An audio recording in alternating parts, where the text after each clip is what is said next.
Hello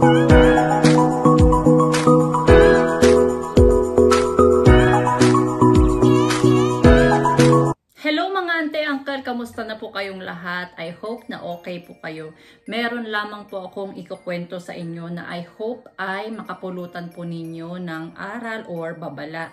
Recently po kasi ay muntik na po kaming madenggoy ng mga hacker. Ang ginawa po nila ay hinak po nila yung Facebook account nung friend ko. So ang ginawa nila, minessage nila ako, sabi kung pwede daw ba akong magpadala sa GCash account niya kasi hindi niya magamit yung kanyang account. So sabi ko naman, o sige, magkano? Saka ano yung number? Tapos sabi ko, napaisip ako, hindi naman siya talaga nanghihiram, never siya nanghiram. So sabi ko, tinanong ko, halimbawa, si Michael ba to?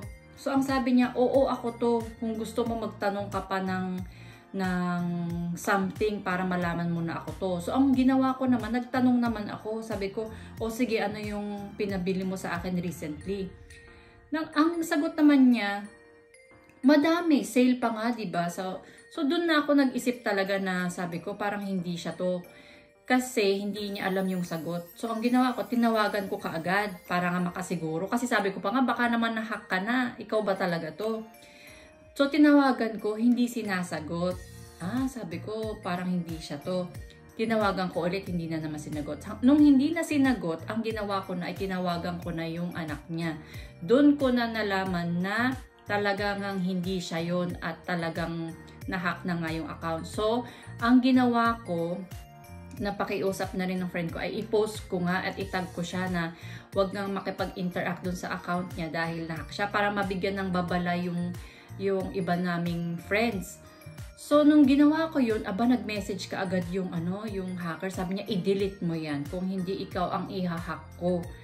Ganon yung ginawa nila. So hindi ko na pinatulan hanggang sa thankfully na-recover naman yung account kaagad. So, ang gusto kong sabihin sa inyo ay gawan po ninyo ng two-factor authentication ang inyong Facebook account. Huwag din kayong magbibigay ng phone number ninyo kung kani-kanino. Mas maigi kung itatanong yon, tawagan nyo ng personal kung sila ba talaga yung nanghihingi ng number ninyo. Kasi hindi mo na masabi sa panahon ngayon. Meron talagang ibang nahuhulog sa mga ganyan. Paano kung nagpadala na ng pera kaagad dun sa account na yun? So, ang hirap talaga ngayon dahil ang gagaling ng mga hacker. Hindi ko alam, pero naku, sana talagang makarma kayo.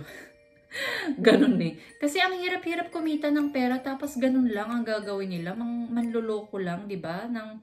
Ng ibang tao, manghahak ng ibang tao. So, what goes around comes around. May karma talaga, ako naniniwala ako sa ganyan. So anyway, yun lang po ang gusto kong i-share sa inyo, na mag-ingat po tayo dahil sa panahon ngayon talagang desperate ang mga hacker na kumuha ng pera ng ganun-ganun lang ng ibang tao. So, yun lang po mga ante, uncle. Maraming salamat po sa inyong walang sawang pagsubaybay sa aking pong account.